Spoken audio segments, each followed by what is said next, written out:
and welcome to this week's episode of the Windswift and the adventures thereof. Not really anymore, I suppose, considering that it's in a harbour somewhere being looked after by Captain Ty. But anyway, that's sour grapes. Well, but they're often adventures on their own. And Mios is there with his stones. I have forgotten to look on Mios. Welcome to the adventures of the Windswift. Yes. Yes. Off the Windswift. Yes, correct. All right, so Dice Disc is going to give us a recap of last week in case you missed it, didn't watch it, avoided it, or you'd just like to have a recap. And that's number 4, which once again is Jenny, as a matter of fact. Yay! Well, Things happened, the end. yeah, a lot of things happened last time. We confused the local secret police a lot. Sort of started running rings around them. We are slowly giving the one assigned to us an ulcer because we stole his paperwork, which he's terribly afraid of losing, and we gave them to Con, who's now posing as some kind of terrorist who has come in, some kind of like a foreign agent coming to cause chaos. Yes, private contractor. From the side by the Sejet to come spy and burn everything down, and we've been trying to make some plans on how to free Jorek's sister and Sekhet, who is also now a prisoner. So far, we've really made things worse. And we're aiming at a mysterious orb at the top of the castle, which may or may not be controlling the mists that are blocking out all sunlight in this terrible country. We've learned... this is my home country. Come on. It's terrible. Yeah, sorry, You're terrible. Atramentum has been running around murdering people, assassinating, leaving... Threatening, allegedly, assassinating people, allegedly leaving... alleged scary notes. We know. Yes, we know. And we plan to meet up with Sekhet at the tailor's because Sekhet has gone full bridezilla and is trying to sort of smuggle out and help poor Miran, Jorek's sister. I think that's it. That's pretty much it, yes. You did send a rather cryptic message off to an elvish friend of yours, Tollenden. I did. Tollenden. I told him that we've murdered a dragon and please help, we are fighting vampires. What do you know? Yes, so it's at about, I don't know, a few moments before you were completely asleep. But because of time zones and the fact that Tollenden had lunch, you get this message coming through. And the message is fairly simple. Uh-huh. Vampires regenerate. Tal Bestar moved. Safe. War poorly. Gnomes here. Drunk. Nice. Good on you, bro. That's it? That's it. That's all right, excellent. Thank you. I'm tempted to send him a message back, but I'm not going to. I'll do that later. This reminds me of my youth. No, that's not what I meant. All right. So that's where we find ourselves. Con is having breakfast downstairs, and then everyone else is going to the dress shop. I think, Atra, what you have finished assassinating Lubov. Yeah, I wanted to also catch the bus to the dress shop. That's right. Yes. As soon as I get I wake up and sort of get things going, I'm going to sort of grab breakfast on the way. Sure. And I was bringing the Draken hide, and I'm going to go to the dress shop. Yeah, absolutely. Jorek, what was you doing? What was you doing? I had a meeting with our dear beloved Sasha. Right. And after that, I think I'm going to stroll around town, just looking like I'm browsing and keeping my eyes open. Gotcha. All right. So that's what's happening there. And, of course, So you're not coming with? Well, I'm going to make it there when you make it there, but I'm just going to stroll around the town until everyone is kind of moving there. All right. So then I'm gonna browse around there. Because I don't know which tailor shop they're talking about, so I'm just like... I think there is only one. There is only one, sadly, that has the refined dress sense that was suitable for Sekhet. So I would know where this is. Yes, it's fairly obvious what it is. In that case, I would like to move after Sasha then. Not. Didn't you buy clothes there, Simon? I think. Yeah, I did. That tailor. Yeah. Okay. All right. So, well, that's going to be interesting then. Adru'sai, you sort of leave, heading off towards the shop. Con, you've been waiting for your breakfast for quite some time, as a matter of fact, and eventually the barkeep comes through with a tray laden with freshly baked bread and just everything cooked to the point that it's slightly black because there's so much oil on it. I'm actually salivating while I'm describing this to you. So there is just this amazing heart-stopping, artery-clogging breakfast being brought towards you. He places it down, and he is as white as a sheet and covered in sweat as he places it in front of you, and then he slowly starts backing away whilst smiling inanely at you. The door bursts open from the street, and there is an audible bellow of terror from the innkeep as he looks at this deranged apparition that has just exploded into the room. It is this very haggard-looking, filthy man, and he points a finger directly at Yukon, and he shouts, "Do not move, Anubis!" And there with a sort of finger describing a circle because of lack. Is the Stargate? I told him his name was Anubis. I know. That's it. So that's what he's shouting. The barkeep looks from Sasha back to Yukon, and his knees just sort of give way, and he sits down quite heavily in a chair, sort of whimpering softly. What are you doing? I take out my napkin and flick it out and lay it carefully on my lap and pick up my knife and fork. And then I motion with my knife and fork to the chair opposite me. Do sit down. The finger and I start eating. I believe a pot of coffee might be in order. I sort of glance at the innkeeper. 2 cups, yes? The chair doesn't stop spinning in his haste to get out of the situation.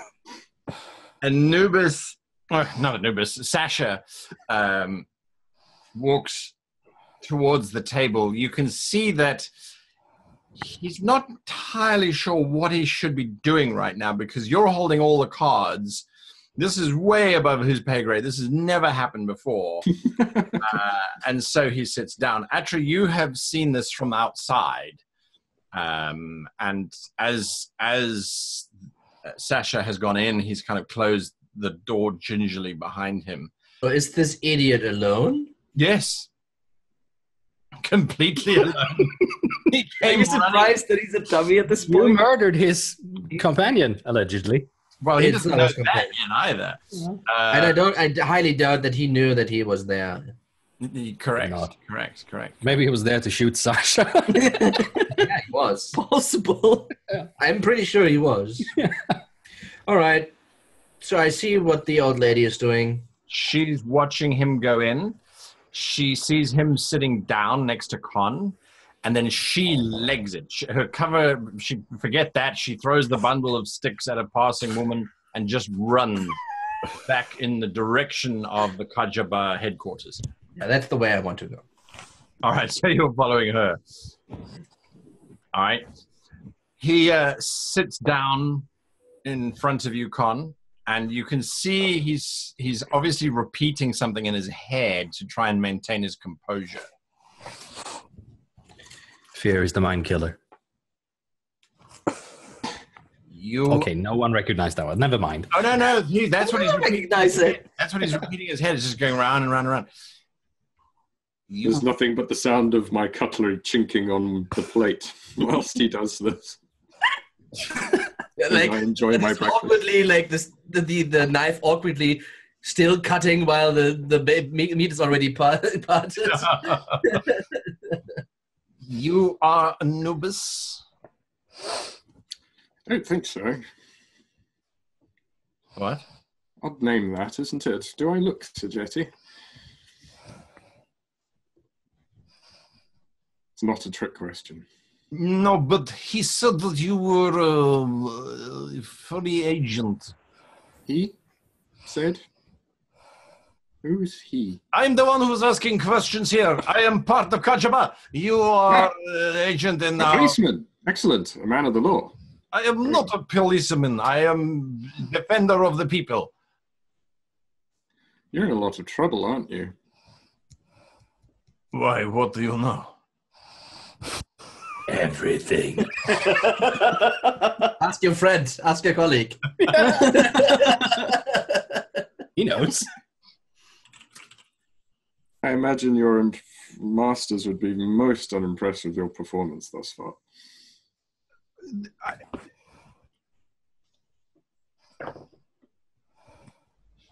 What do you want? Oh. Breakfast. Right now, yes, I'd like to finish my breakfast and pizza. And I thought perhaps you could set up a meeting for me with some more of your senior investigative officers.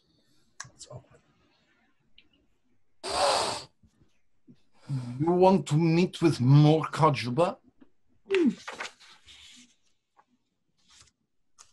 Why do you wish to meet with Kajaba? Oh, now, that, I suspect, is a little above your pay grade. What will I tell him? There's a strange man eating breakfast. He wants to see you, boss? What brings you here, by the way? I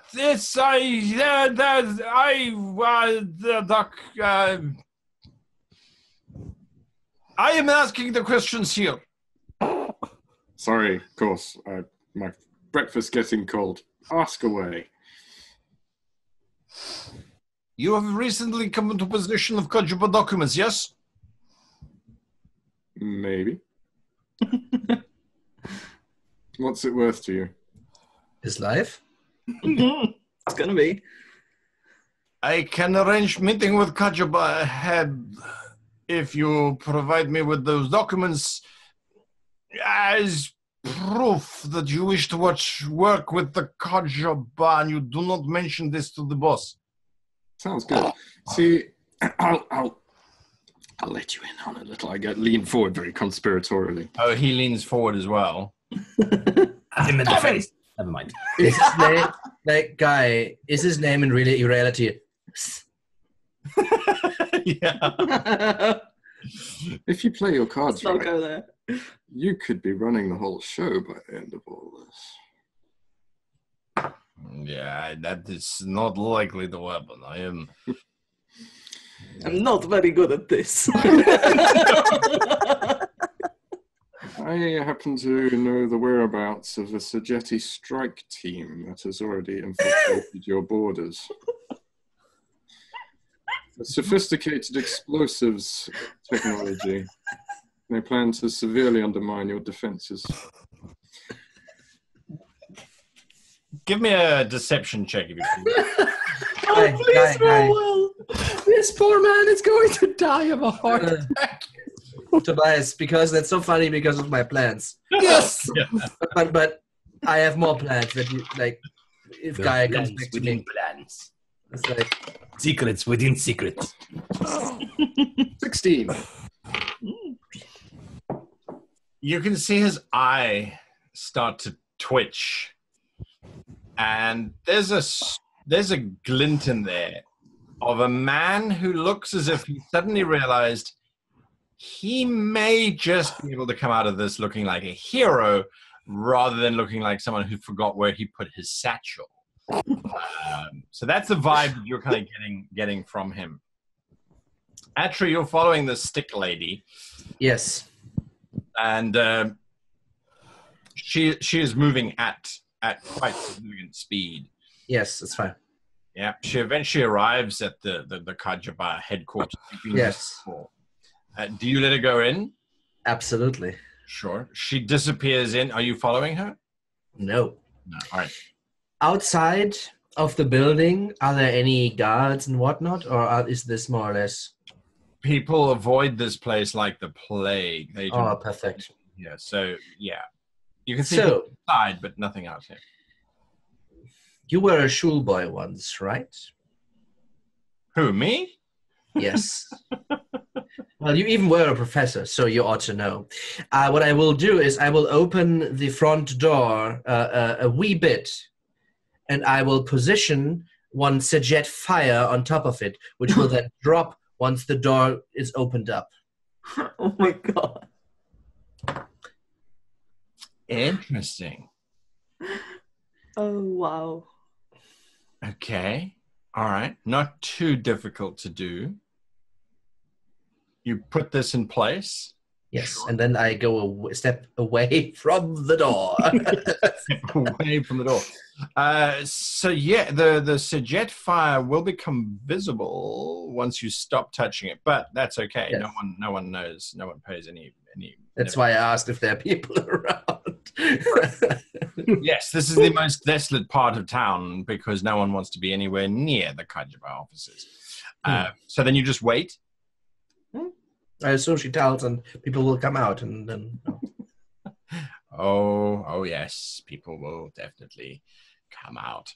So In pieces. in many pieces. All right, I'm going to come back to you as that happens. I wish my dice would roll higher than 3, but Sasha comes back and where's my colleagues? over there. Absolutely. All right, so that's what's going on there. Sekhet, you and Miran and this gnome are escorted with a rather heavy entourage of guards Okay. out of the main grounds. Luca is standing, looking rather tired as you are about to leave in that main entranceway. I must say goodbye to my love. Well, he did want to talk to you, and you didn't come to him. So. What are you doing? I'm going shopping. What are you doing? Why do you need to talk to me? Why are you talking to the gnome? That is not part of our plan. But he likes talking. He just likes talking a lot. Never I suspect if shuts he can go. Yeah, I know. I can see that. If he goes to a brothel, he's going to pay them to talk. If only he would go there. He is... So I'm going to distract him for you and take him shopping. It's fine. I'm doing nice things as your fiancé. But why? You are not really my fiancé. You know I will not marry you. I would rather rip your head off and drink your blood than see us Let's not married. do that. See, I'm trying to make sure you don't do that. So I'm being nice. I do not understand women. I don't either, if it makes you feel any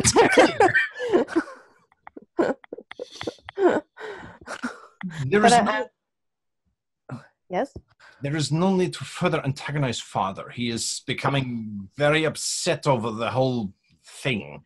And whatever you say to the gnome, just make sure it's polite banter. Don't get involved there. No, of course not, darling. It'll be absolutely fine. He is leaving straight after our ceremony. Which is 2 days' time, right? Yes, that is correct. So it's fine. We'll just go shopping and talk fabric. You don't want to come. We're talking fabrics. No, I do Okay. not wish to venture out and be talking fabric. So this all works out. You can go and find someone to drink, and I will go and find fabric. And keep up the charade. So it pisses your father off even more. In a nice way. In a way that you want. Yes.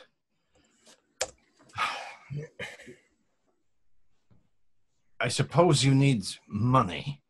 Yeah, so I was just going to get them to send the bill here. Is that not the normal custom? Oh, that will make father very angry. Yes, this is what you should do. I was just going to give you coins. No, I'll Your get them to- papa's credit cards.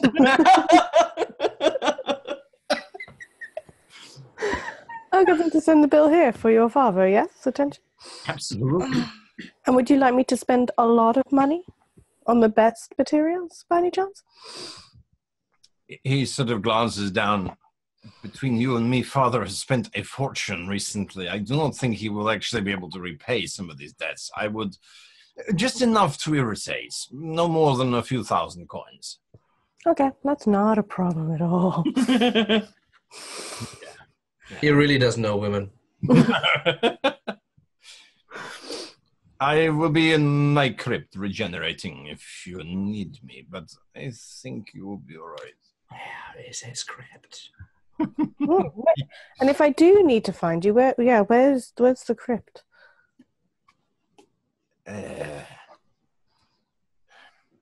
You weren't in your rooms last night. One couldn't entertain you. I sleep in bed. What do you think I am, living?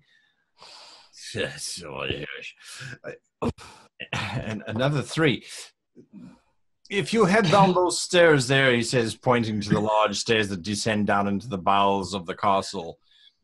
Just follow the stairs all the way down until you get to the guards. They will stop you, but tell them you are here to see me. And I will find the crypt. Lovely. Good tip. Now, hopefully I won't need to do that, so I'm just going to go and spend your father's money now, okay? Yes. Not too much, but there's my inheritance. Yeah? Yes, yeah. No problem, darling. Toodaloo. I love that little sarcastic darling at the end. Oh, darling. Gives you a Gotta keep up appearances. hug type of thing. With vampire claws. Yeah. He hugs you with his cape. Well, there is a moment when he's hugging you that you get a sense that he is really examining your neck. It's so delicious. Then the hug lasts for just a little bit too long until you kind of push him back a little bit, perhaps. And then he sort of, yeah. Not yet, darling, not yet. Oh, not in front of the others. Wait for the wedding night. Oh. He then leaves. Miran looks at you and she says, "You are very lucky, as a matter of fact. The Duke is not nearly as kind to me as he is to you." Well, we have an agreement. And it's based on love, clearly. I hope it is for your sake.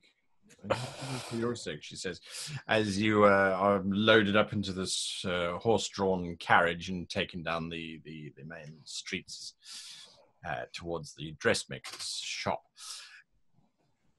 Back to you, Con. You know of a Sejet ploy to attack Drakenmoore directly? In the background. What's that smell? Yes, that.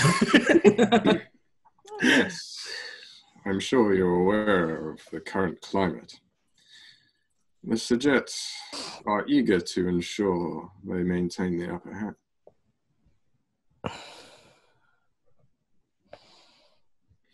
I reach Do you into have any evidence of this fact? Exactly. I reach into the bag up beside my chair, and I put his notes down on the table casually next to him.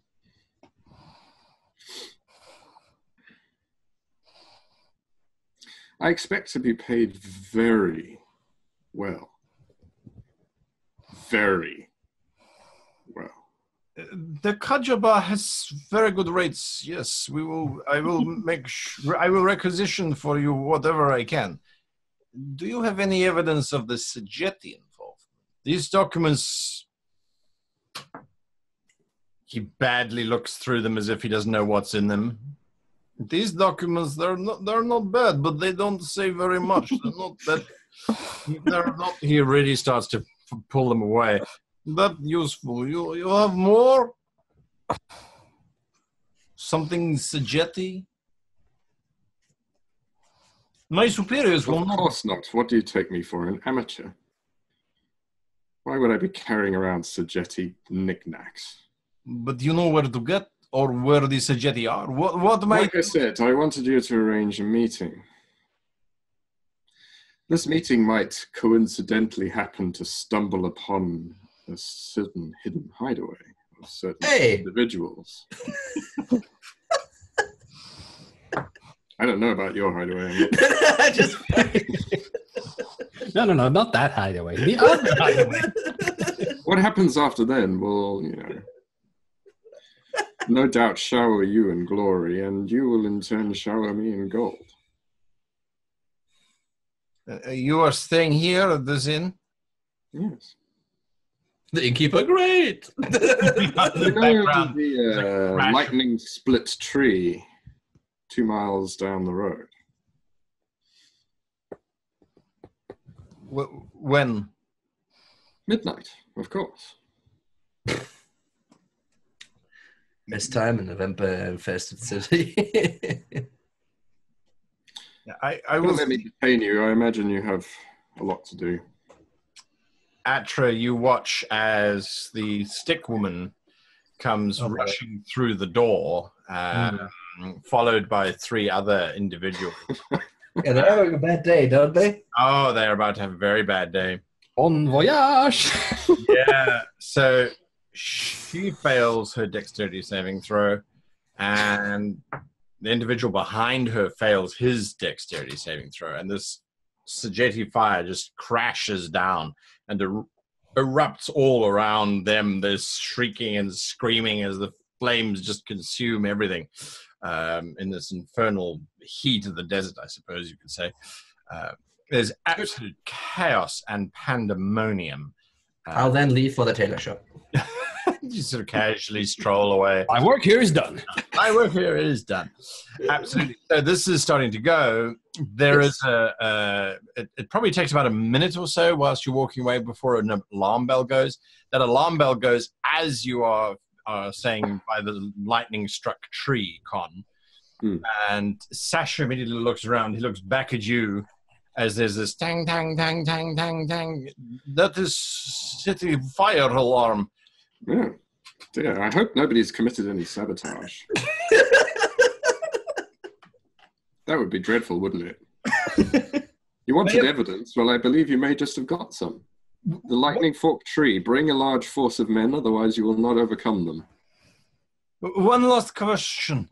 How many do you think are involved in this Sejeti sale? Well, I think I know for certain that there are 10 specialists, and they are supported. There are 10 specialists? Quite so. You will need a substantial force of men. Right now, you have the element of surprise. They think they have the upper hand. Don't waste it. Why are you helping with information? The Sejeti are notoriously bad at actually honoring their agreements once they've got what they needed out of you. I trust this... His brain does not connect what the implications of that sentence are as he sort of nods and then starts running towards the alarm bell sounds ringing out. Adru'sai and Jorek, you hear those alarms. I like Mean Con. Con and Atra just playing 3-dimensional chess out here. So you guys hear the alarms and you can hear people sort of shouting fire and the like, and sort of bucket chains being formed from the little river that flows through the town. Not my circus, not my murky. Yeah. So there is a river that flows through the town? Trickle. River is the wrong word. It's a trickle, probably maybe a foot wide. The mud banks on either side cause little bridges to go over. In the old days, it might have been quite picturesque. Now it's more of a garbage sludge than Okay. So Just throw sewage on the fire. It moves faster than the land surrounding it, right? almost, yeah. And the little river doesn't flow anywhere near the actual castle itself. So Yeah, you arrive at the tailor's shop as the tailor is sort of opening up. He looks quite surprised to see you here so early. And then the carriage arrives with Sekhet in it. You can just hear this gnomish voice prattling on about, that was my third cousin. Now, after he got married, and let me tell you, now that was a ceremony to be present for. Now, when was that? That was just before my cousin Sybil. Now, Sybil was related, of course, to the last grand great Hickwin Duke. Funnily enough, before the nobility was dissolved. But that was a wee chemical accident, which once we figured it out exactly, well, that corrected the entire plumbing problem of the castle. But without any nobility, there was no point in maintaining it anymore. So that's when there was a political shift in the mindset of, and it's just this rattling noise. So a very focused person, that's what you're saying. We have not spoken to anyone for weeks. We tend to meet people like that, don't we? So the three of you are united at the tailor's shop. I'm the first one in. Correct. Yeah, okay. I'm just going to sort of start sort of asking him and sort of see what, if he has any silks, if he has any like fancier fabrics and stuff like that, and just sort of starting to pick up a conversation. Got you. Sekhet, the wagon comes to a halt. You have 6 guards with you, all young, fresh-faced men, all very tall and sort of dapper in their black uniforms. And there's this moment where they think they should probably go into the store, but it's not that big a store in the first place, so they just form a line on 3 on either side. And they'd have to listen to the gnome.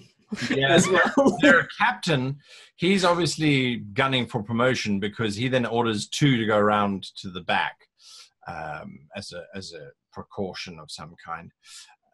Yeah, but then I assume I arrive sooner or later. Yeah, absolutely. You said you were looking out for it, so it's not a problem. Yeah, so you head on in. Miran is standing next to Sekhet, looking very sort of miserable. I try my very best not to look at her. Give me a wisdom saving throw. Wisdom. Why is wisdom? There is wisdom. Can I help him with it by as soon as he walks in? I'm just gonna. Oh, sir. Yes, over here. I'm talking to the person, and just sort of, if I could help him and give him advantage. You can give an advantage on distraction, absolutely. The problem is no amount of distraction prevents her from just rushing over to you, Jorek, and falling at your feet, weeping unconsolably. She is absolutely shattered. Miran, one is not conducting oneself in a noble fashion. What is this? She is. Just has that effect on women. They just fall at my feet. Crying for some reason. I know he's a wonderful, wonderful ironwood trader, by the way. Ironwood trader, Mr. Gnome. But one does not throw oneself at traders' feet. I sort of help her up to her feet and I say, would you please play the part? You can, well, firstly, you can see she has bruises all along her neck. These very dark, some of them are dark blue, some of them are yellow, some of them are sort of a faded red, just all around her throat line. And just not... So question, as I'm not English normally speaking, bruises I usually associate with like being punched and like heavily handed. Yes. Are they puncture wounds or bruises? So is he being choked or is he being bitten? So because there are both there. So it's bruising from physical bludgeoning or from gripping too hard. And then instead of 2 delicate puncture marks, there it looks as if she's just been shot by a machine gun. They're just puncture marks everywhere. And some of them are not neat in and out. They are sort of jagged. Right, ripped a little bit. And raked, more or less. Correct. Because that makes differences in this kind of situation. Sure. Quite a bit.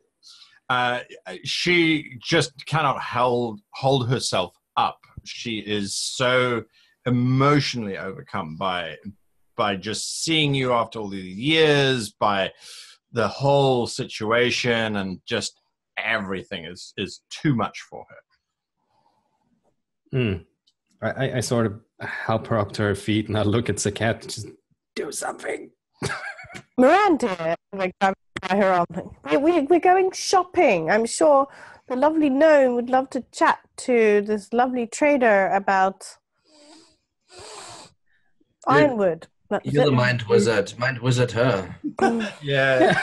You can't. You realize that if Jorek was to let go, she would just collapse back on the floor.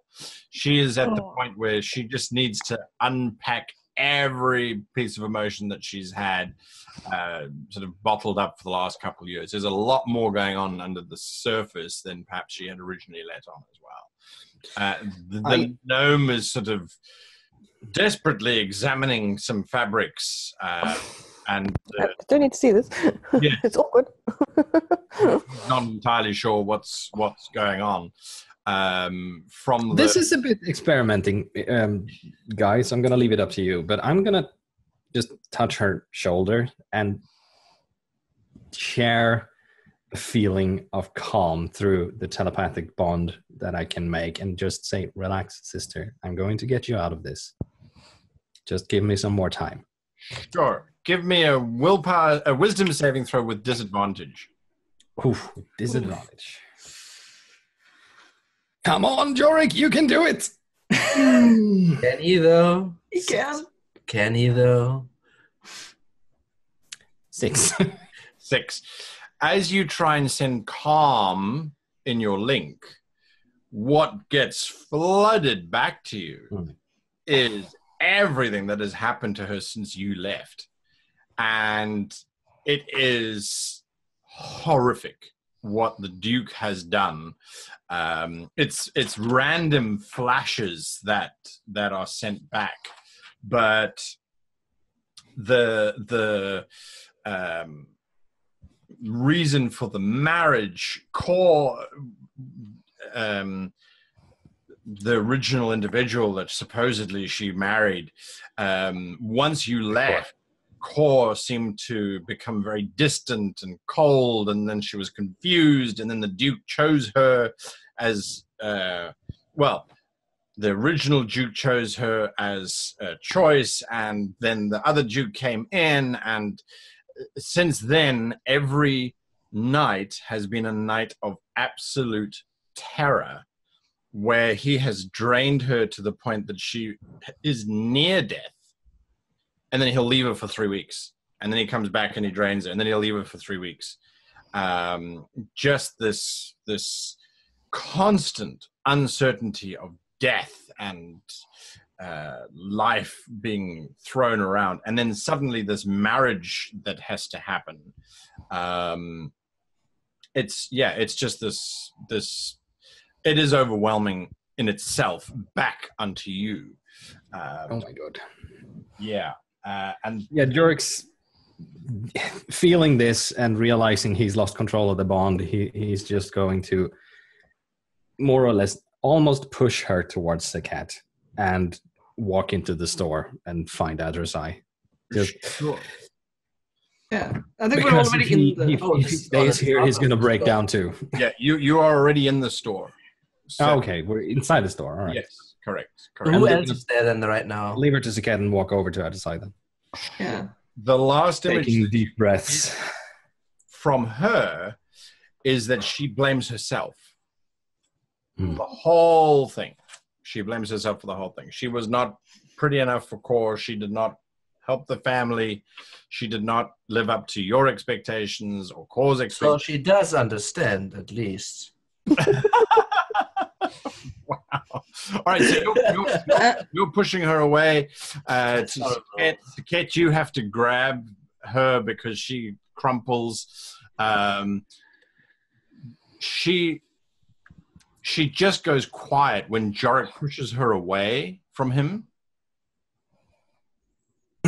Just shuts down completely. And are you going to hold her up? Because otherwise she's going to drag you down. I'm going to have to hold her up and be like, fabrics, dear. Take him out of that. And remember, he is Ambar, the ironwood trader.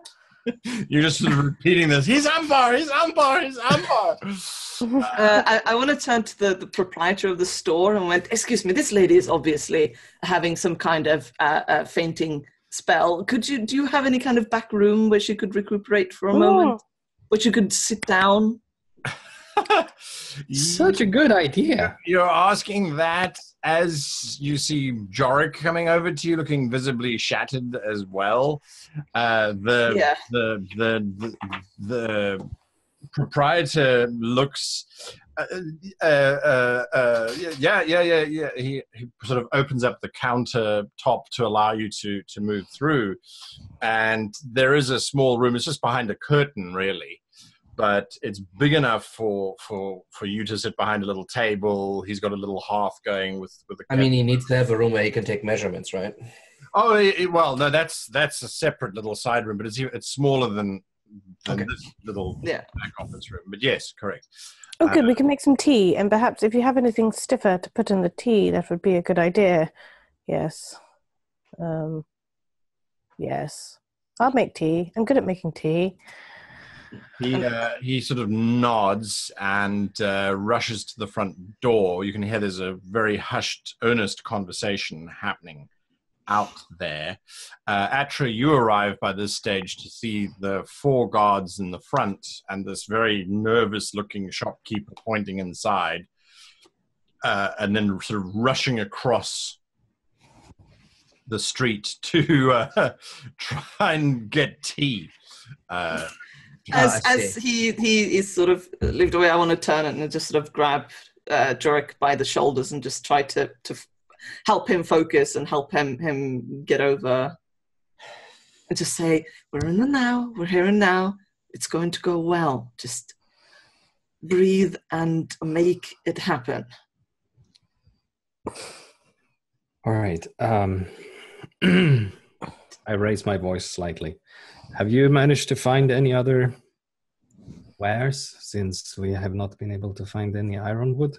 I spent the entirety of last night going over the books, and I've just come out here, so no. All right. Not yet. We need to find something to buy to not make this trip for nothing. Thank you for taking care of the books. What do you pay me for? So, with me seeing that there's already some kind of commotion going on, I am, as usual, very visible. Sure. And I would then like to listen into the conversation between specifically the guard captain and his minions. Sure. What they know, what they think, and yada, yada, yada. Gotcha. It's not difficult. The guard captain sort of paces up and down. He looks inside the store. He looks back out, and he keeps looking at the roof as well. And he looks at the 3 guards with him, and he says, all right, you 3 stay here. I'm going to go and check on the... No, wait.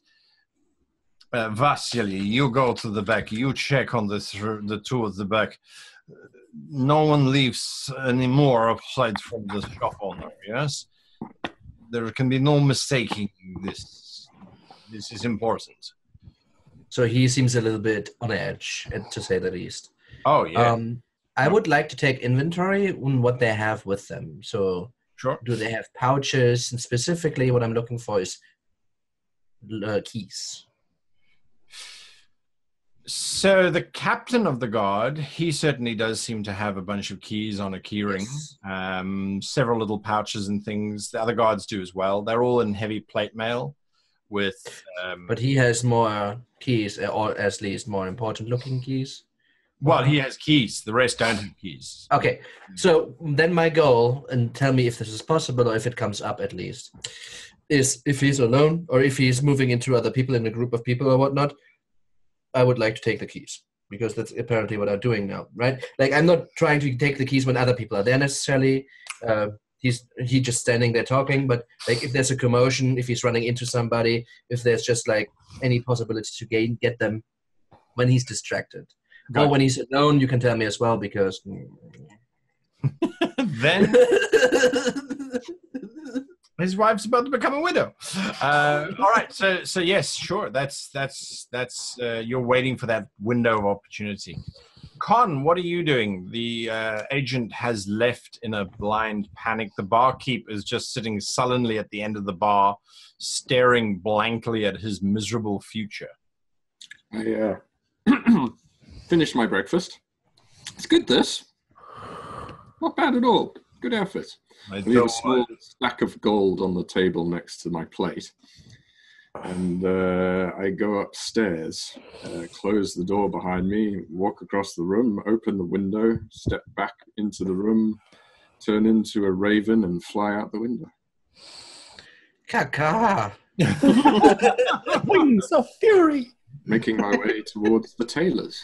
All right. Well, whilst you are up in the air, you can see smoke billowing from one of the buildings and you can see there's a line of people that have been formed to start throwing water onto the blaze. It looks like they're being fairly successful, but they are struggling. I mean, the whole town is mobilized around this.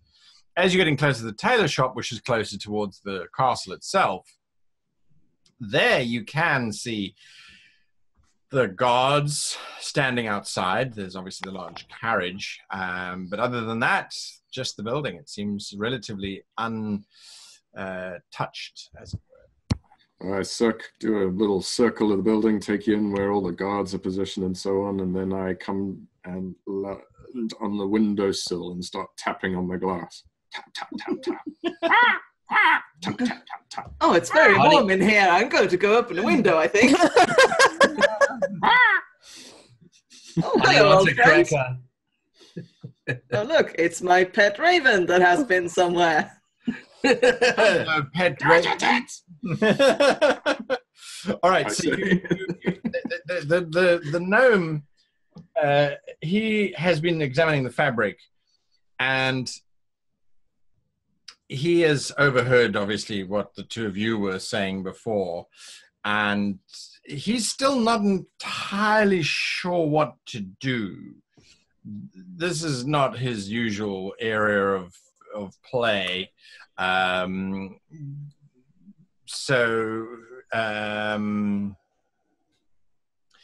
Yes, he's not sure exactly what's going on. When there's a moment whilst you're going to the window to try and open it up, he looks at you, Jorek, and he goes, woman? Indeed. I've never managed to make them do that before. I have, but that involved things. Less pants. He looks at the raven. Naughty! I grabbed some of my sort of travel jerky and held it up for Con. Con's like, just had a full breakfast. There's always room for jerky. Take it and stash it in the fur. Sort of. And just a question: is everyone in this room, including the gnome, or is the gnome outside? The gnome is inside with you and with Adru'sai, and now with Con the Crow. And Sekhet are in the side room. Okay. Yes. And the innkeeper is trying to get something to drink. Right now. In that case, before Miran leaves my line of sight into the room, I'm going to send her a message. Not an emotional bond, because I have to touch her for that. This is just a mental message. This is not your fault. I'm sorry. I'm sorry I had to leave. We're going to get you out. I promise. Then I turn to the gnome. Right. So you wanted to speak to me, I heard? I thought that you were a supplier of ironwood, that's all. But it sounds like you're trying to buy it just as I am. Yes. I wasn't aware of... They had been sucking everything dry around here, if you pardon the pun. Oh, well, I hate to break it to you, but it's me who's been buying it all up. Well, rather, it's you who's been buying it on our behalf. But if you ever come across a supplier, I'm willing to pay almost, I would say probably an extra 20% over the top price if that would interest you at all. Yes, it would. If I find something, I'll let you know. I mean, I'm only interested in trading. I have no use for the ironwood myself.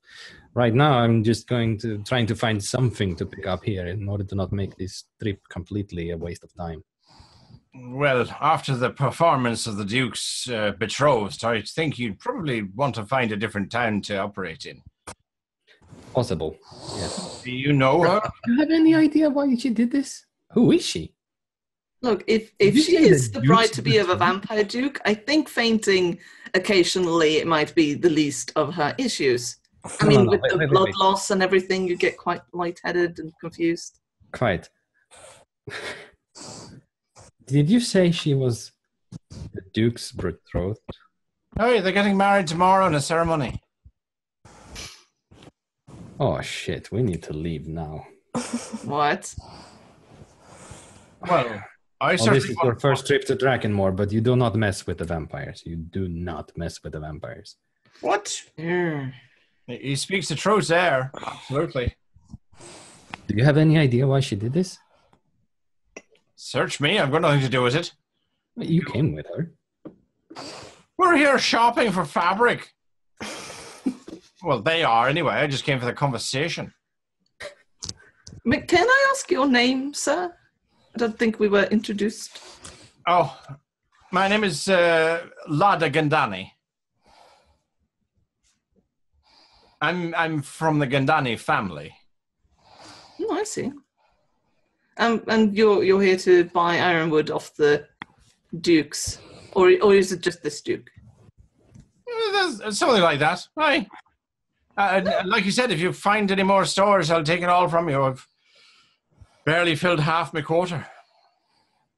Well, I mean, really, what do you need that much for? I mean, there are extreme You're amounts. expanding your mining business or something.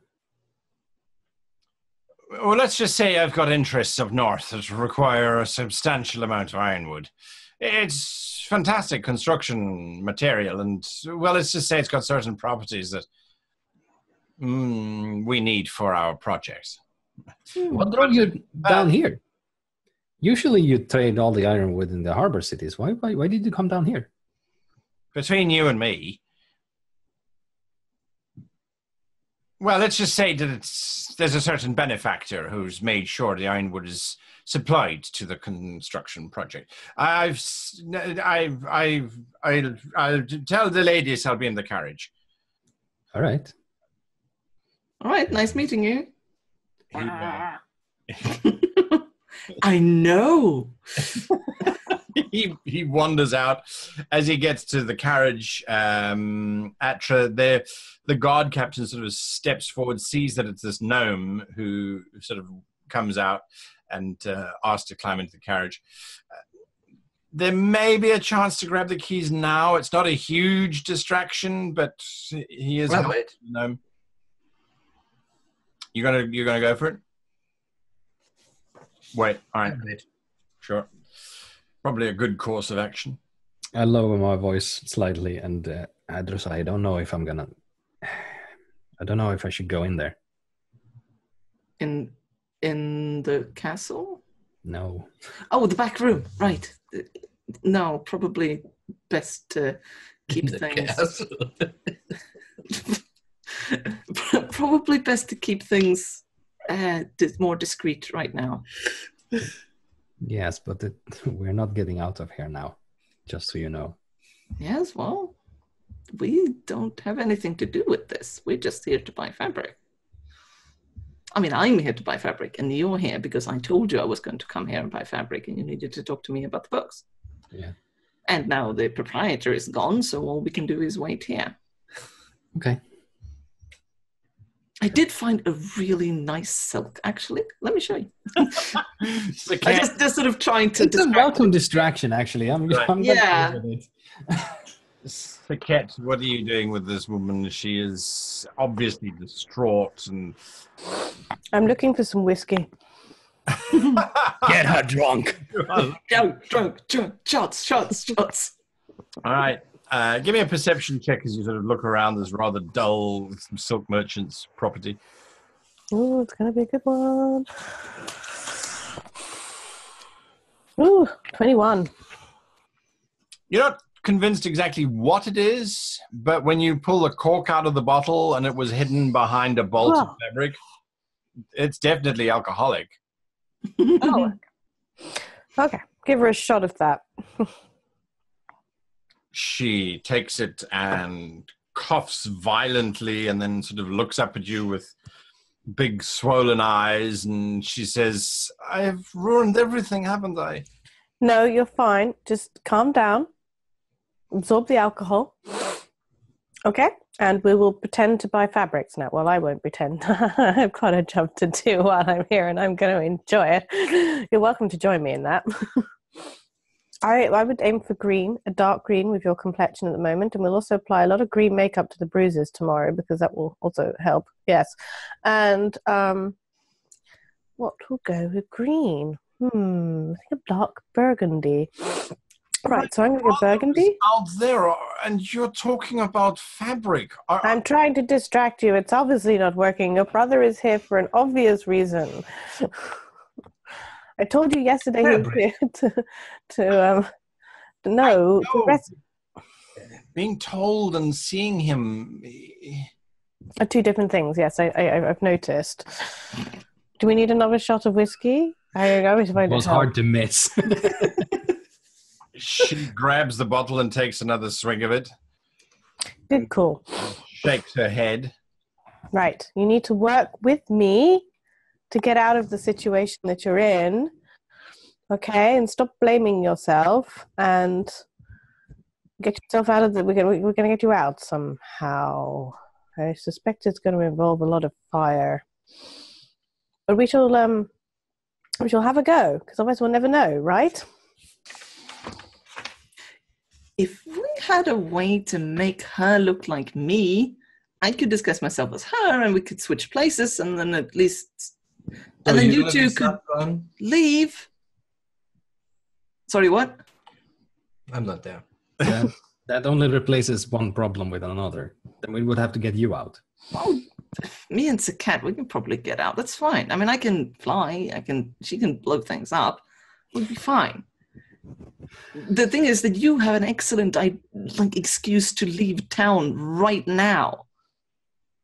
Yeah, if I can. Yeah, well, I just wish that I just need more magic. I need more power. I need more power. It'd solve everything. Honestly, if we could disguise her. You are there hearing this, Tom. I mean, I don't know whom of you has the thing of disguise, and one of you got the thing of disguise. I think that's Sekhet has that. I don't have it. Yeah, I think we give it to Sekhet. I have a silver necklace that I'm keeping very well hidden, but I don't know what it does. You know the thing that we got in the river was, I think, a necklace of disguise, or I cast identify on those things when we were in the bubble. Okay, so I've got the necklace. Right. Yes, there is Jorek that. Yes. Yes, and I would know about it, obviously. I mean, if you identified it.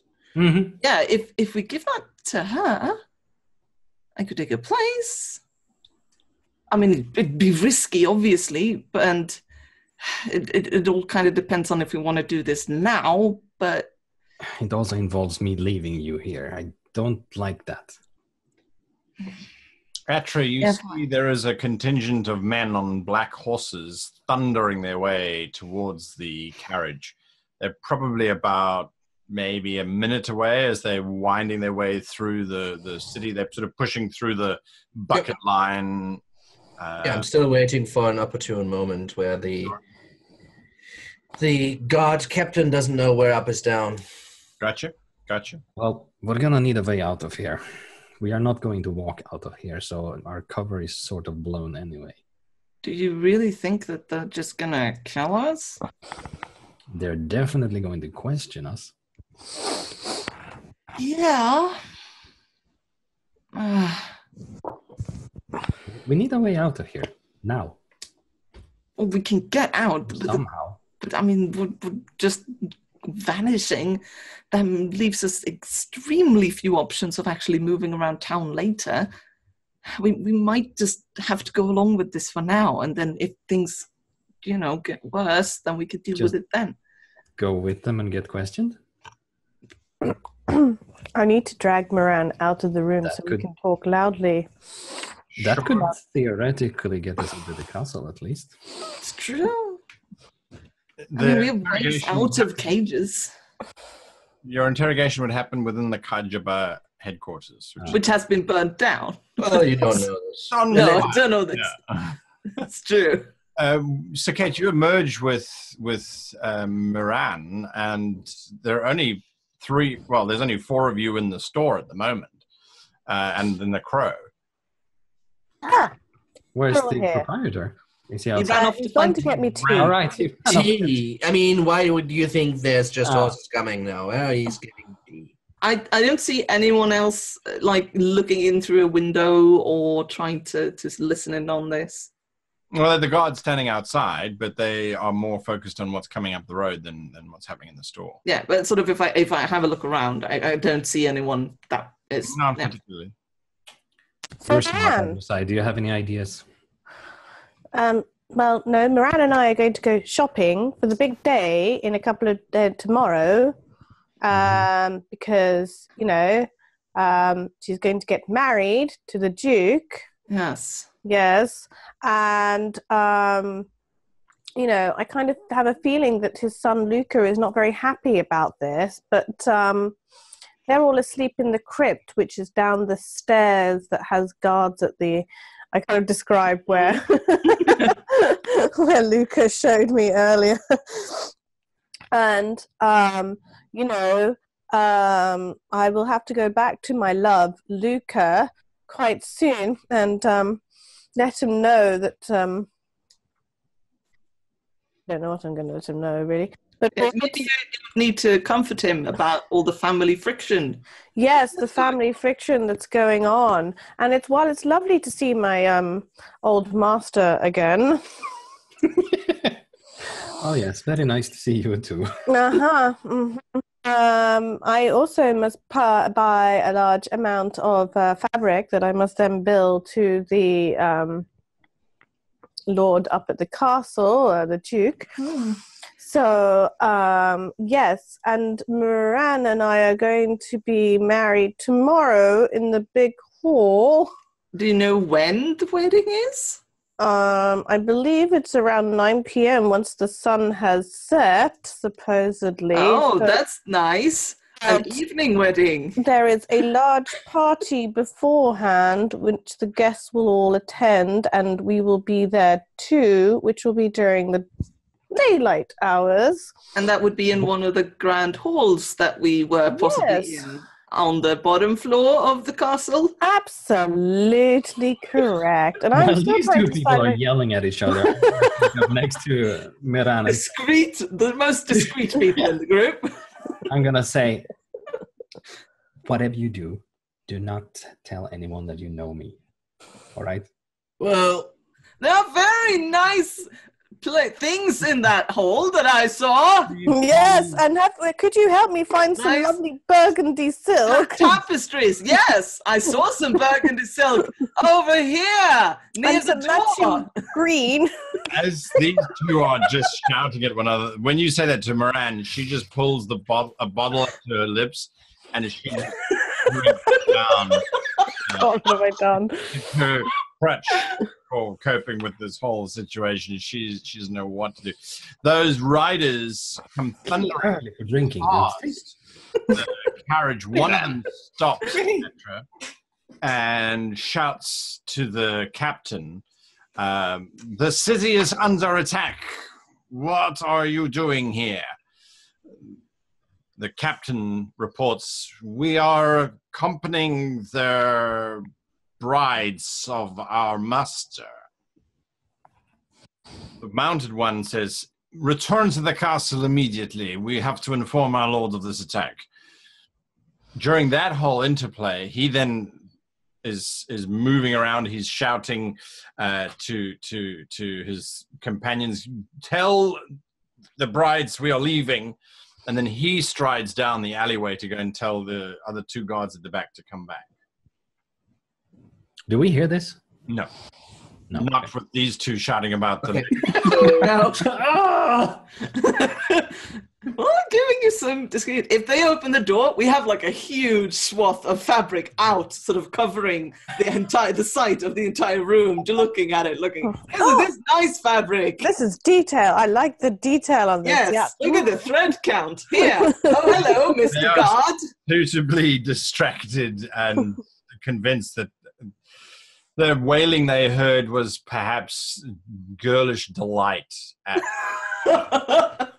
whatever it was they found. Atra, you've seen. Yeah, you've seen the captain going off down the alleyway on his own. Yes. So first of all, they came with a carriage. Would I assume the carriage has space enough for all the guards plus guard captain?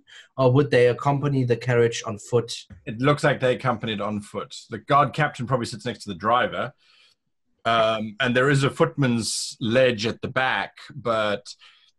Good. I'll let him leave. I'll let him come back. I'll make my move when he tries to get on to the carriage itself. I think that's the most opportune moment, because I don't really want to kill him, because if he just disappears, I mean... Sure. Might be problematic. You wait for that moment. One of the guards steps in and says, 1,000 apologies, but we have been ordered back to the castle. We are apparently under attack. You must... Okay. But we haven't finished. I mean, where's the tailor gone? I need him to at least build the Duke. I want at least a good 20 meters of this and a 20 meters of that, and he's gone. We will give your instructions to the proprietor, but we must escort you back to the castle immediately. Your safety is at risk. I know. I'll be staying here to purchase some things of my own. I'll delay the message and have it sent over, okay. if that would be all right. I want this one and this one and this one. Yes, and that one and that one and that one. Okay. Yes. And See, with the that's netting. why I hired it then. Yes, I sort of whip out a notebook and just... I told to build to the Duke. Okay, Miran, are you ready? I think you might want to leave the bottle behind. Yeah, sure. Yeah. Sort of just puts the bottle down on one of the ledges that are covered in bolts of fabric, and sort of brushes past you and looks back, and she says, "Good, because I'm done with these peasants." Yes. The carriage. Not interested at all. The guard captain comes rushing back with his 2 guards that he has now subsequently collected. You are sort of bundled into the carriage. They slam the door shut. The guard captain then orders his men to accompany, and then he starts climbing up. This is your moment if you wanted Atra. 14. For your sleight of hand? If I have advantage, it's better. All right. You are sort of trying to get the key ring that is attached to his belt.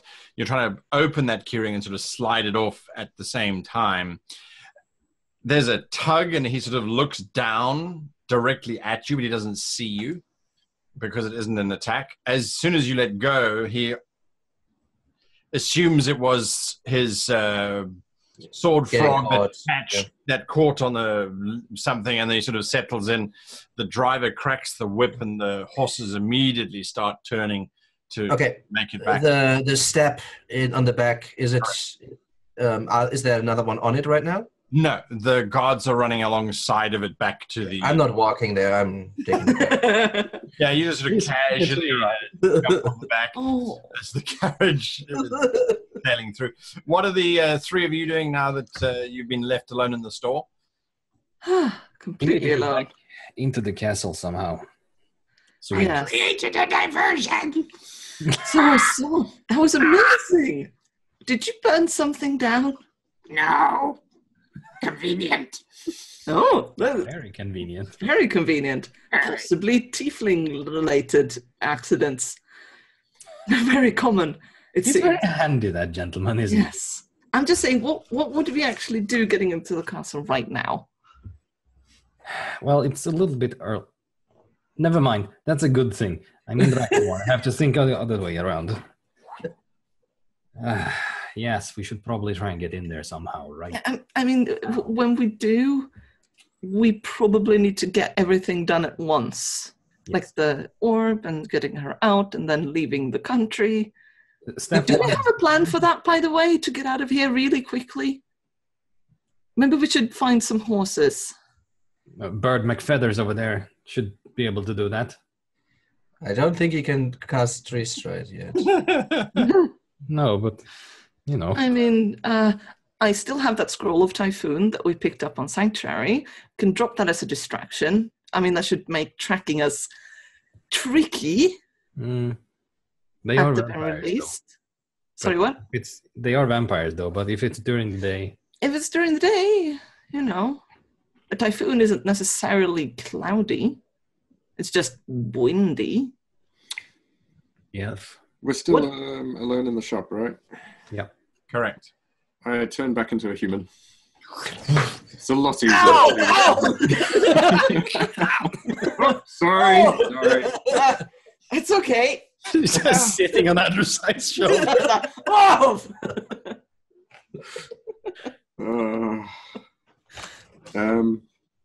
If all goes according to plan, I have arranged for them to send a substantial number of their forces out into the woods tonight. What did you do? I told them there was a Sejet strike force. And then the watch house caught fire, so I think they believe me. Oh, The Anubis has been busy. Very good. I will need to be there at midnight Uh-huh. to make What do sure you- they get lost. Okay. Do you need any kind of assistance with that? I shouldn't think so. If Sekhet is right, then the vampires are currently at their rest now, and there couldn't be a better time for you two to infiltrate the castle. I will find you're you right. there. We should be out of town before I sundown. really, really want to Going go up and have a look at this orb thing, but as Atramentum mentioned, it might be magically trapped, and I don't right now have a lot of ways of dealing with that. Do you have a way of detecting said traps? Yeah, but it's not at the same time as flying. I can take care of that. I can teleport you up. Great. I mean, how high is that tower? We can go in steps if we need to. Okay. I just don't want it to, spend all of your... Oh, don't worry. If you don't manage it, I fully intend to pay that tower a visit before we leave these pleasant lands. Absolutely. That's definitely something. We just don't want to do it too soon before we actually execute the rescue here. Quite Right. so. Remind me, this sash of invisibility, how does it... Is it charges? Yes, it was charges. Wrote it down somewhere. I told you so, but I need to take a look at my notes. I can tell you after the session. There were like 12 or so charges on it. I should have reminded Sekhet about that necklace when we had her here, but it might come in handy. I suspect our friend Atra is probably in the process of finding his way into the castle, knowing him. I remember the necklace, don't worry, because I'm wearing the fucking thing and I have to keep You are! it. I take out my sash. So, since it's best I'm not seen about town, I will follow you two until it's time for me to go and do what I have to do. All right. Right. Adru'sai, you have a clever plan of getting inside the castle undetected? I was just planning on flying, but Invisible? I mean, I can make the two of us invisible, and then you can teleport us. Actually, it's not a bad idea. If you go up into the fog, they won't see anything. It's true. Is the tower as high as the fog? Well, Depending when on you're how in the high the tower, fog is. it's obscured by fog. Fog is everywhere. Yeah. So it's Yeah, so 80 we Vision just- distance 10 meters. Well, that makes things a lot easier. Yeah, we just need to get up there. But no, I can make the two of us invisible. That's no problem. And then you can get us up there. All right, let's do it. All the three of you? I leave my... If that's what I'm you... gonna fly. If you're going straight that direction, then I am going to head for the... I'm going to leave you to it, and I'm going to find out what's going on at the watch house, at the Kajiber. All right. Well, it might take us a little time to get up there, so meet us at the tower. What did the keeper say? Get ready. Gas leak. No, I leave the shopping list I noted down of fabrics for Sekhet, and I just sort of put it under something heavy on the counter. If everything goes to hell, we meet up in the swamp. All right? Why Yeah. not hell? Well, I mean that's possible as well. I mean, if you're already there. All right. Okay, well, if everything goes to hell, we'll meet up where that. I know a tree few is people actually there. by the river. Sure. Yeah, because it's a big swamp. Honestly. Yeah. Okay, let's do it. Good idea. So, Con, you turn invisible using the sash, and the two of you turn invisible using your invisibility spell. We're probably going to walk a bit first because it only lasts an hour or something. That's no. Yeah, an hour should be enough to get up there, I'm and I'm going to have to invisible. drop it when I'm up there anyway. I'll follow them until they're going to do their trickery, and then I'm going to. Yeah, we probably want to be seen walking out of here, and then we can turn invisible later. Well, it's funny that you mention that. As the two of you step out of the store, you can see there are another. Well, you don't know that it's another, but there is several mounted men busy riding at full speed. The owner of the fabric shop is standing outside with a cup of tea, the store directly opposite, and the owner of that is standing next to him, and they're sort of chatting. The moment the two of you walk out, the teacups start to shake, and they both rapidly hurry back into the store from which they just came. Those riders are thundering directly towards you. You can see riding in the forefront is this. He looks like he is now on some kind of steroid drug type of thing, because Sasha is leading the charge, pointing directly at you, Jorek. He's shouting something, but they're too far away at the moment. Okay, let's I'm make. just picturing Kung Fu Panda here, just standing on the road. What? What? Okay, let's go into this handy alleyway next to the store. There is a handy alleyway next to the store, and you throw down your invisibility. Yes, I cast invisibility as a 4th level spell to make it. No, 3rd level, I believe it is. Yeah, 3rd is for 2. Yes. You hear Yes, 3rd level to make both of us invisible. Perfect. You hear a Get out of here. disembodied voice behind you. Go, that's interesting. He's not supposed to be coming here. He is Where not is he supposed to be supposed to doing a go? lot of things, but something has gone in his favor for once. So yeah, that's what's And happening. we're gonna do the World of Warcraft rogue trick of walking into the alley, going invisible, then walking out of the alley instead of continuing down the alley. Got Sure. you. Got you. So go the other direction. Misdirection. Yeah. Well, yeah. Sekhet, the carriage ride is very awkward. The gnome says nothing. Miran, however, says everything. She is just talking about growing up on the streets and the difficulties of life, and Skur, as she calls, well, the name she uses is Scar, Skur,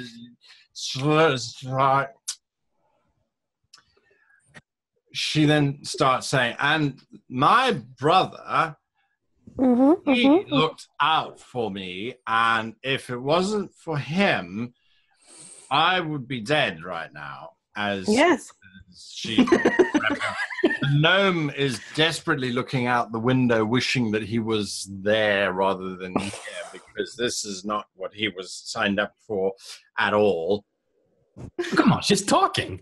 Yeah, like I thought he was. Yeah, but this is conversation stuff that he didn't really want to have or hear, and this He is wanted to talk about himself, okay? yes, Sex. pretty much. That's what he wanted. Flirting. The carriage pulls up into the courtyard of the castle. So it goes through these large double doors and a portcullis, and then it pulls up in the inner bailey and comes to quite a fast stop. And standing, looking very nervous, is Sekhet. You know him. He's one of the many stewards that seems to run this castle. And he's sort of ushering you in. Yes, Atra. At an opportune moment, if it arises, I would like to get the ear, quite literally, of Sekhet, because I want to ask her very... That's disgusting. I want to ask her basically where the vampires are. Vampires where? And I do this like... But she just she hears it, basically. Oh. If that's possible. I don't know how you envision the situation. So you're going to try and walk next to her and just whisper? Mm-hmm. Is that your Basically. plan? I'm good ears for that. Lean into the wagon. Maybe when the page is just addressing the group or whatnot. Sure. Right, like when something else is happening. All right. Sekhet, would you please give me a deception check? As I have seen this happen on television so many times, I cannot tell you. Like what? Well, no. Oh, I got 13. There's a voice in the ear, and the person goes, yes. And in other news, this happened. I'm telling them, this happened. Yeah, so I have seen that happen way too often. Yeah. All right, so with your 13, you managed to restrain yourself. How are you going to give Atra this information whilst the steward is busy ushering you into... That's up to her. Is my love Luca still in the crypt over there? He told me earlier if I needed to find him, I should go down the stairs until I reached the guards, and they would let me in. Was he still there? Well played. Well, there we go. That's as much as you get.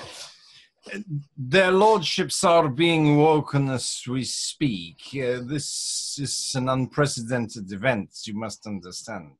And what event is that? I mean, we just got dragged out of the tailor's when I was mid-shopping. I'm not particularly happy, you understand, hence why I wish to go and speak to Luca. I understand, and once the lords have been consulted, they will tell us what to do. The city has been attacked by an organization of some kind. So their information is unclear as yet, but the members of the Kajaba are here to advise his lordship on the situation. I see. Okay, I still don't see what it means. We have to be dragged out of a tailor shop. Surely you have adequate, guards to deal with the situation, but never mind. Looks apologetic. Apparently it is an elite sniper or assassin cell that has been brought across the borders. From where? The Sejet Empire. No, I have very little to do with them anymore because I'm rather embroiled in life over here now, so I just wouldn't know that. That's interesting. I don't know what they're doing here at all. At all, actually. So you get taken inside the castle, and then you go up the stairs. It's very obvious, Atra, the stairs that she was pointing out. It is this grand sweeping staircase that goes down. You've been down it before. You've got down 3 levels. You do know that there's the military base on the 3rd level. You never went down further because that's the 2 guards that she was talking about. Well, let's investigate this place again and see if anybody comes out or if I can find his lordship. It's not difficult. As you are moving towards the staircase, there are just this mass of men walking up the stairs. It's some of the ones that were mounted on the horses that rode past originally. They're in deep consultation with some of the military individuals who are walking up the stairs. The conversation is very much along the lines of, what is the evidence? You sure it's Sejet attacking? But why would they attack now? It doesn't make sense. What is next? Why just a fire at your door? So you get the sense that the military does not trust the information that these individuals are giving. These individuals are emphatic. It is a full-scale cell that has infiltrated Ulkov. I mean, if they don't believe themselves, don't work together, it's just all a bonus to us. Sure, In my absolutely. I am not completely not worried about the living people here. Right. I'm worried about the not living people here. And those are the people I want to search for. I want to search for either the alpha female, like I don't know which one of the two was. The one that I think you described as Natashansky? like the good-looking one, right? Or I'm looking for the sun. All right. And preferably the sun. Sure. Are you going down the stairs? Yeah. All right. It's not difficult. Absolutely not difficult. Con, where are you heading?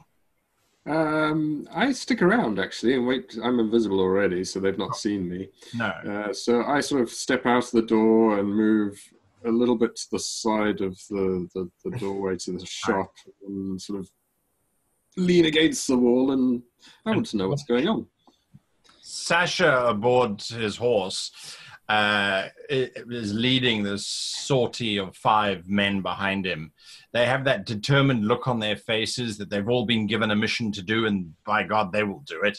Sasha has the deranged look of a bulldog who's just desperate to eat everything in front of him. He pulls his horse to a stop at the alleyway where he saw Jorek and Adru'sai disappearing down, recklessly sort of leaps off of his horse and rushes down the alleyway screaming epithets in all different directions. He thinks, or at least he keeps shouting out, "I know what you did! You have played me! I will find you!" he says, and he turns around and he looks at his other 5. He's like, "Spread out! He's here somewhere! He has that feline companion of his, the Qatar. Find them!" He is emphatic as to that whole process. So they immediately spread out and they're starting to search in all different directions as best they can. Overturning barrels, knocking on doors, demanding information from all of the neighbors. The tailor is dragged into the middle of the street by Sasha, who screams at him, "Where did they go? Who did they meet? Why were they in your shop?" They were shopping. I don't know. Yeah. Wanted silk. Yes. So exactly, he just starts telling the whole story. He talks of he does shout out about Miran collapsing at the feet of this ironwood merchant person thing, but he has no idea what was going on. He was alerting the Kajaba at the time. He testifies more about the fact that he was the one that alerted the Kajaba that there were some strange merchants not buying stuff in his store, basically. I was trying. You were trying, sure, but there was a big family thing going on as well. Yeah. That's what you're hearing as his lackeys are reporting, not here type of thing. Oh dear, I guess they won't be coming to this lightning split tree tonight then. What a shame.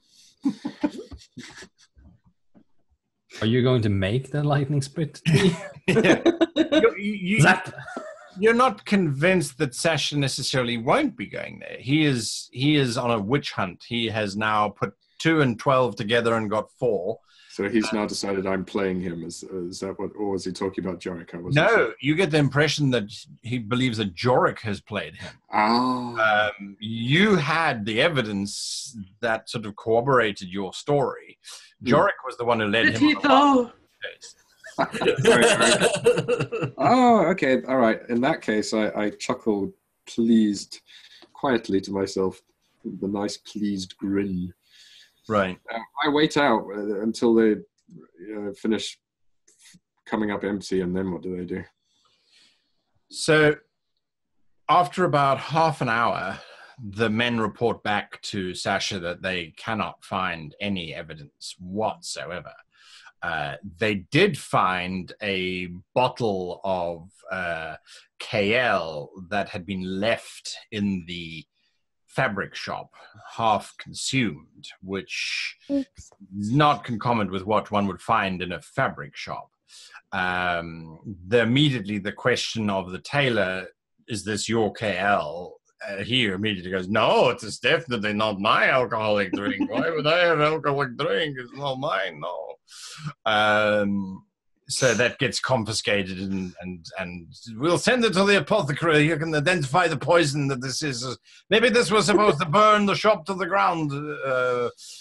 That's exactly what it was. That is exactly what this is. It was a glass bottle. We know that set the Kaj of our offices on fire. This is another arson attempt that we have prevented by timely response. So, yeah, at that point, he then orders his men to return back to the headquarters to get the hounds so they can start tracking. Did someone cast level 4 paranoia on Sasha? No, it's just feeble mind. Yeah, absolutely. That and lack of sleep as well is a significant contributing factor. The two of you are way away from all of this nonsense. Adru'sai and Jorek, what are you two doing? You are invisible. Yes. I guess we're heading for the castle. Correct. On foot, you make good time. It's not that far away. It's not that big a city. I guess we sort of try to find a place that is sort of away from a bit more of an empty piece of wall that looks sort of on the side. There is away from those walking constructs too. There is lots of architecture. None of it looks particularly open. And yes, as you are making... How are you ascending? Are you climbing? Does it look climbable? Because I'm a pretty good climber. It is fairly well climbable given the number of gargoyles and fluted columns and the like that present themselves for climbing. But it is a fairly tall structure to the first level. It's at least 30 feet. Yeah, or we could teleport up a bit, and then we can climb the rest of the way. It's probably more climbable further up, if I know my Gothic architecture. Gonna get visible if he does that, Tom. Yes, we are going to go visible. Yeah, that's right. Teleport, so. Well, we could try climbing, and then if that doesn't work... Sure. All right. Give me your... acrobatics checks or athletics checks as you try and climb up the side of the building. Yeah, climbing is athletics. Athletics or acrobatics? Athletics. Oh, great. Where's my die gone? Really good at that. Oh, 17. All right. Oh, just... That's with a -1 modifier. Natural 20. All right. Also, I have cat's claws, which means that my climbing speed is 20 feet instead of 10. Nice. So you easily racial. Your invisible companion, not that you know that necessarily, because you're both planning quietly as you make your way higher and higher and higher. One more climb check and you get to the first parapet. Your challenge is the parapet is protected by a rather interesting individual who's moving up and down it. I know these people. Yes. Second climb check, if you please, to get to the last 15 feet for you. 14. All right. Wait, so, yeah. Yeah. Oh, 19 plus right, 3. You arrive at the parapet's edge. Do you want to step into the landing level, which leads to 2 closed doors? There is an undead slowly patrolling backwards and forwards. It looks as if it has been doing this for a long time. Just the groove in the stone, kind of. Almost, yes. We should probably keep going further up. I mean, if we can do this all the way on the outside. Jorek says, this is getting real difficult. I'm not very good at this. I mean, you just need a place where you're out of sight, right, basically? Yeah, I mean, we'll climb until we can start teleporting. Okay, fine. Yeah. I try to climb. Since I'm the better climber, I try to keep close to Jorek so that I can help him. I'm invisible. Yeah, but I can hear him. I can hear his sort of scratching of his... there he is. I thought you were over here. Like, wow, and there's a I mean- pigeon next to you that you've been following for the last 10 minutes. Can I make a perception check to figure out exactly where he is? Yeah, because I'm assuming you're not shouting at each other saying, I'm away. No. I'm whispering. Left foot, right foot. Oh my god, 13. This is getting worse and worse. It's definitely 16. I mean, you rolled every roll over 10, so you're pretty like. Yeah. But still, they're going lower. There's a scrabbling sound. You're now 40 foot above the surface. Adru'sai, you're going to have to slow down because otherwise you're going to outspeed Jorek. Yeah, I'm going to stay close to Jorek. All right. At 40 feet, I mean, there are nooks and crannies everywhere. The flying buttresses join up at this point to the main body of the building. So there's a V-shaped wedge that you could probably stand in if you needed to, if you want to. Otherwise, you can't carry on climbing. Yep. How much further up do we think this is? Oh, you got another 80 feet to go to the top of the tower. Just? Wow. Is there anything to stand? Can I see something to stand on up there? Oh, plenty. There's platforms everywhere, but they've all got these undead patrolling them. This was Atramentum's issue as well. Mm. Like I said, there are levels, there are pieces of architecture that you could stand on, but they're always visible from above. Mm. Yeah. I could get us up there, but we would be visible. Yeah, I can only teleport about 30 feet. Well, it takes a bit longer, but I can teleport up, switch, and then teleport back up. To get you up, that is. That's true. You can get all the way. Mm. Do you need to? About 100 feet. But we would be visible. Yeah. Well, once we get up there at the tower, we'll probably I don't imagine that there's anyone patrolling on the outside of this tower spire. Or They are. That's the challenge. They are. Every level, there are these platforms with these undead moving between the two doors. Yeah. Okay. Yeah. Mm. All right. Let's get up This there. is like a cake, right? The Yes. bottom level is Yeah. the widest, and then it kind of goes down, goes up in steps. Correct. Yeah. Could you switch to Sekhet or something and we can think about this for a second? You're sort of holding on to ledge, just like, Yeah, but just like taking a sort of 2-minute Taking a break, breather. hanging onto a gargoyle, just sort of, okay, we need to think about this.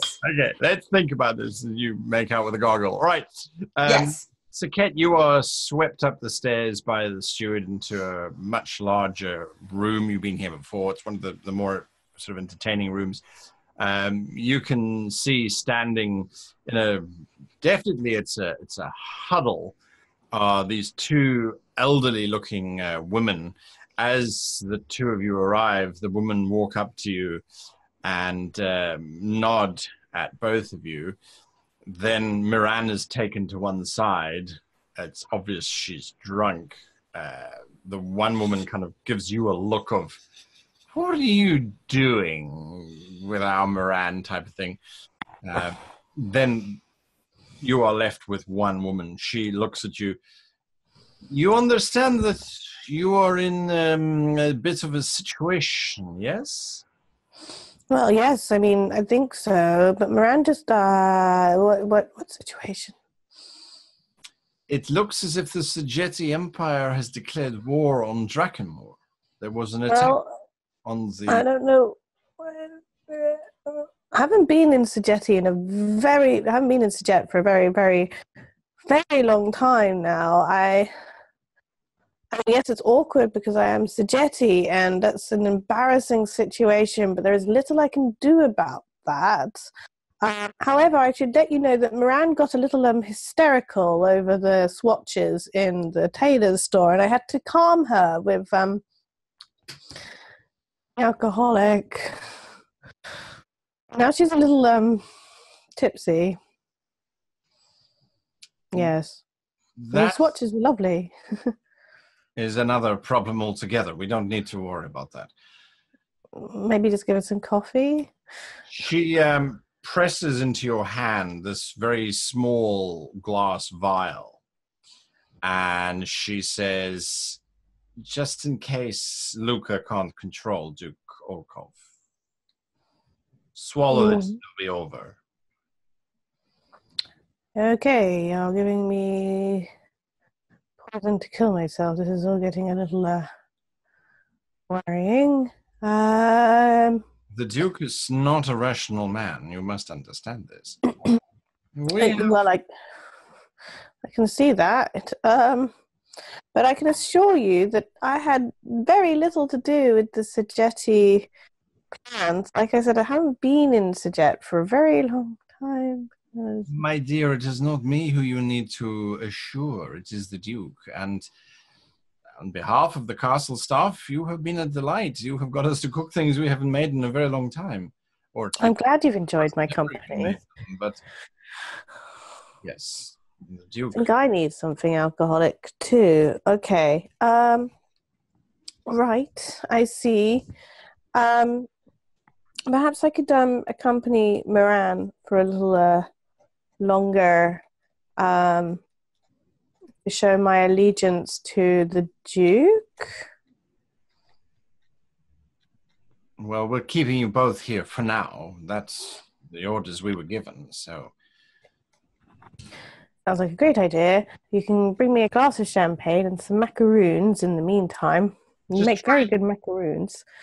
I will do my best to look innocent. I understand. I'm going to pocket this. Somewhere discreet. Atra, you get down to the military level, and as you get to the bottom stairs, you see this very dark, shadowy form standing in front of one of the many large military tables that has a display of something on it, maps and things. And the figure is wreathed in these swirling black shadows that form a sort of a heavy cape over the whole thing. And as he turns sideways, it's the Duke. And he's busy looking at this very old human general who, unlike everybody else, does not seem as intimidated by his presence. Perhaps it's because he's so near death that anything the Duke does to him would be a blessing. But he is looking up at you and, well, he's looking up at him, I should say, and is quite emphatic. I truly do not believe that this is a Sejeti attack, my lord. It doesn't make sense. Why would they attack in the middle of the morning and then not follow up with anything? Burning down the door of one of your secret services is hardly an act of war. To which the Duke, of course, is very dismissive and emphatic. We know that the Sejeti have been arming their forces for the last several years. That fleet that they built and dispatched to the south was a ruse.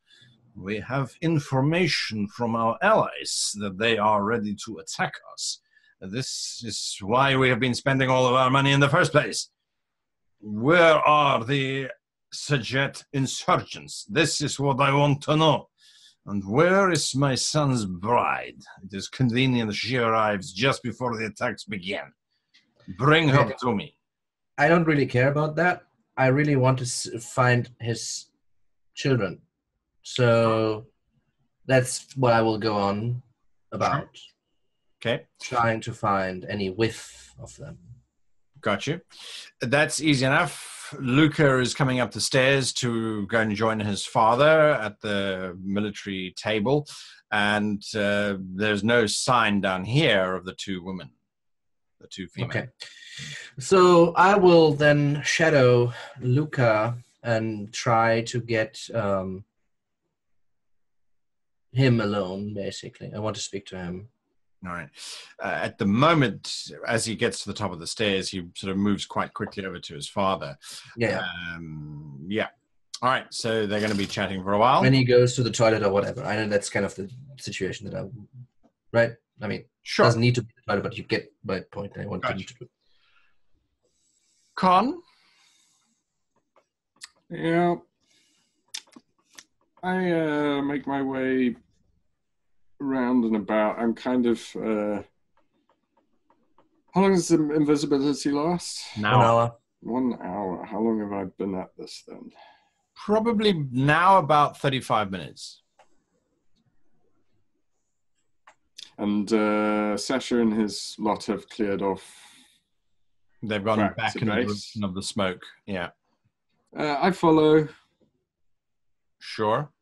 There is a lot of very armed individuals around the Kajaba headquarters. The fire has been put out without a doubt, but there is significant damage to the front. It doesn't look like it's done much more than that. You can see there's lines of people who are being interrogated on the street as to what they saw, what they heard, anything along those lines.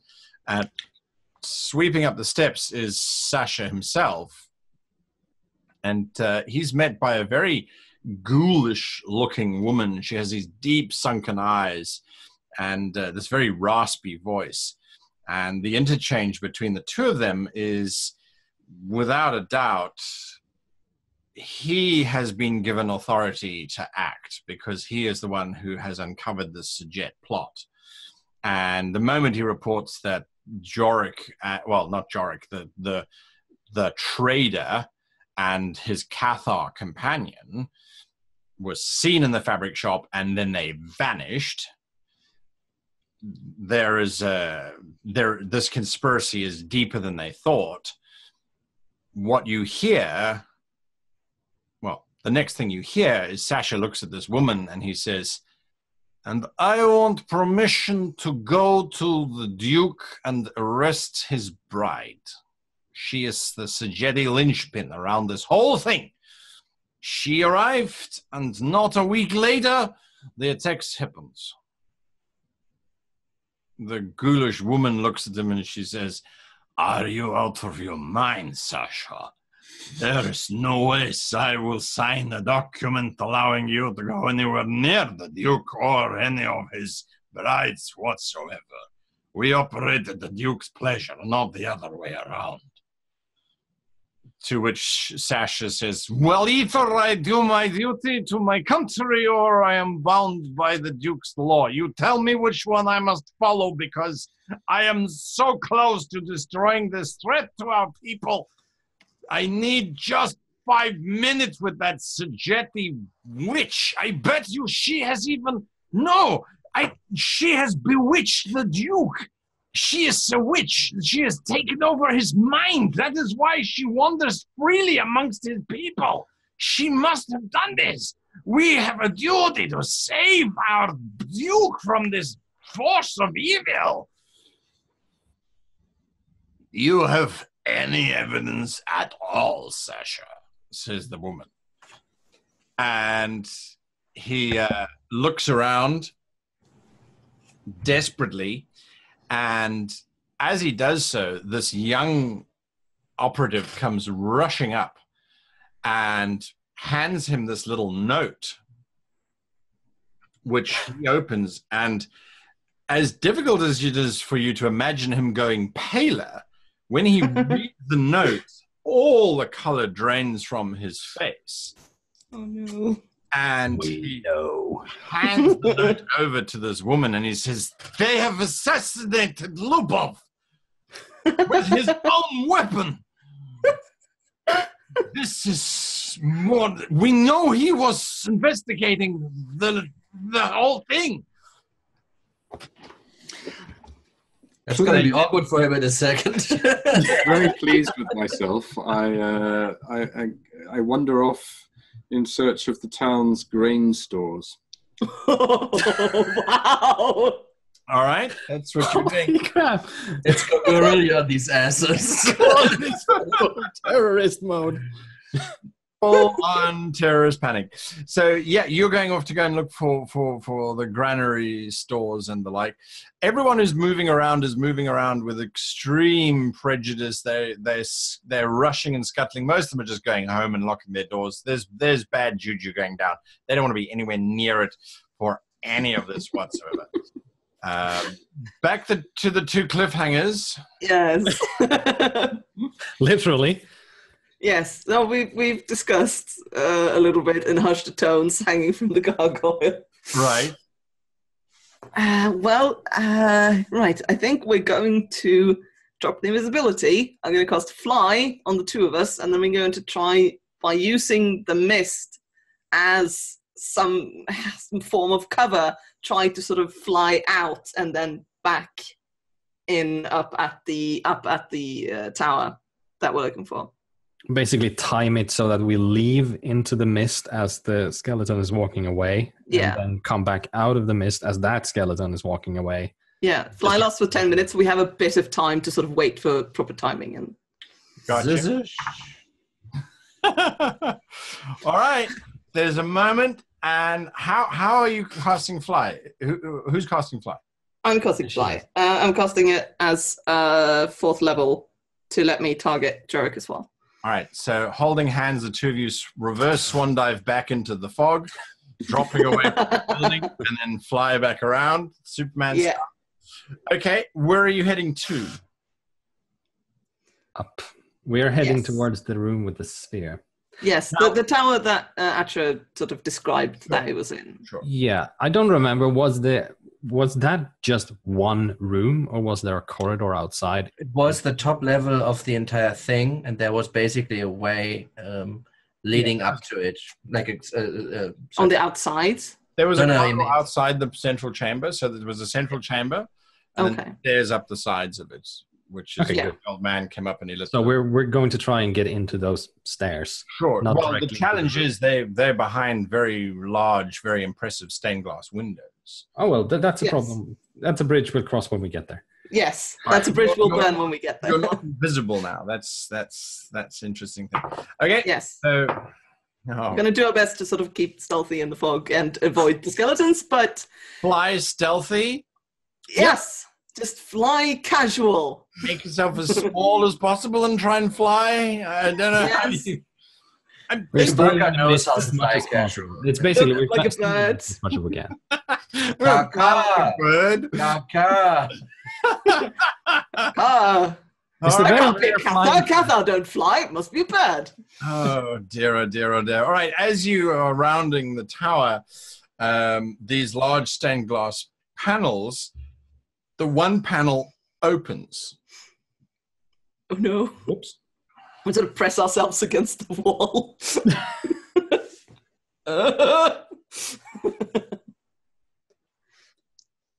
Do you hear me? Yeah. Unless someone sticks out their head, I'm not going to do anything. I'm just going to hide. Pressed up against the wall. All right. That's what... Do we have anything else to hide behind? Oh, well, no, not out here. I mean, it's... No. Visibility is only 10 feet anyway in terms of... Yeah. Yeah. Right, so that's what you're doing. You're pressed up tight against that. Sekhet, you are standing in your chamber when Natashaski comes in and she looks at you and she looks at Miran and she looks back at you. Hi. We went shopping. It wasn't very successful. You should know that father is absolutely beside himself with he's furious. I don't think I've seen him this angry since last Saturday. Probably since I killed mother. He has Oh God. Is there a reason why he's so angry? Yes, we're under attack apparently by Sejet. I keep hearing this, and I keep telling people I haven't been in Sejet for a long time. I mean, the last time I was in Sejet, they were building up a large force to go and fight the Graves, so I have no idea what is going on here. Yes, I believe that is absolutely true, she says as she moves closer towards you. You know, there is only one little problem. Yeah? And she suddenly steps right up next to you. And she whispers lowly, I don't like wearing green. It's okay. Miran's going to wear the green. That's what you say. Her fangs come out and she just latches on, or tries to latch on anyway. What is your current armor class, if you please? -5. 11. Okay, she hits you as she latches on, and she as she's attacking you. The good old times when they were actually draining levels. Oh yes, the good old days. It's just maximum hit points. Correct. Hang on a moment. What am I reading? Vampires become pussies. Blame Twilight. Yes. Oh. All right. Vampire. All right. So does 1d6. She does 8 points of damage to you. Ouch. Okay. That's not the bad part. Worse. It could have been worse. That's not the bad part. And then 11 Could have hit points you. of necrotic damage as she drains you of life. That's the bad part. Now Ouch. your total hit points is reduced by 11 as well. So even if you get healed, you will only be healed up to your hit points minus. The maximum hit point level is reduced. Yeah, max hit. Correct. All right. That is restored if you have a long rest. As she's busy sucking on you, she looks back and she says, "This is nothing personal, but if I kill father's anger, he'll like me a little bit more than brother." And then she goes back to trying to eat your face. Oh no. Can I cast anything during Yes. Well, we'll go into combat shortly because we're going to roll initiative on that point. But that's what's happening in your space. Atra, you are waiting for a moment with Luca. Yes. There is a point where the Count is having this very heated discussion with Luca, and he basically hits Luca across the face. Yes. And shouts, "Get out of my sight! Bring your bitch here!" As he Could be dead. misses Luca. Luca kind of gets to his feet.